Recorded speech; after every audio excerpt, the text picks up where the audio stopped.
കവിത സരസ്വതി ദേവിക്കുള്ള സമർപ്പണമാണ്. മനസ്സിലുണരുന്ന ഓരോ നല്ല വാക്കും അമ്മയ്ക്കുള്ള പ്രണാമമായി സമർപ്പിക്കുന്നു. പ്രണാമം. സത്യമായി സൗന്ദര്യമായി സൃഷ്ടി തൻ ചൈതന്യമായി നിത്യവും വിളങ്ങുമെന്നംബികേ നമോവാകം. സത്തുക്കൾക്കുള്ളിൽ പരിപാവന ഹൃത്തങ്ങളിൽ സ്നിഗ്ധമാം സ്നേഹപ്പൂവിനുള്ളിലായി ഉണർന്നിടും മംഗളജ്ഞാനാംബികെ. മുഗ്ധമാം കലകൾ തന്നർത്ഥമായി തെളിയുമെന്നംബികേ നമോവാകം.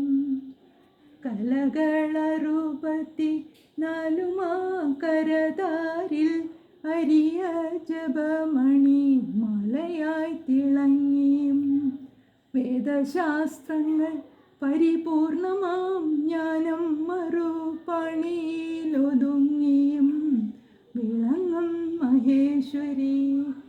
ഉണ്മയാം ശ്വേതാംബരം ചിന്നുമാ കതിരൊളി വെണ്മയായി തെളിഞ്ഞിന്നൻ ചിത്തവും നിറഞ്ഞെങ്കിൽ ധന്യമാമണി വീണ പാടുമാ മധുസ്വന ചിന്തുകളുതിർന്നിന്നുള്ളവും ഉണർന്നെങ്കിൽ അഴലിനാഴങ്ങളിലാഴ്ന്നു ഞാൻ അമരുമ്പോൾ അലിവാർന്ന വീടുന്നെന്നാത്മാവിലുണർന്നെങ്കിൽ അറിവിന്നനുപമ ജ്യോതിയായി തെളിഞ്ഞെങ്കിൽ അടിയന്നകതാരിലംബികേ തവ സ്മിതം.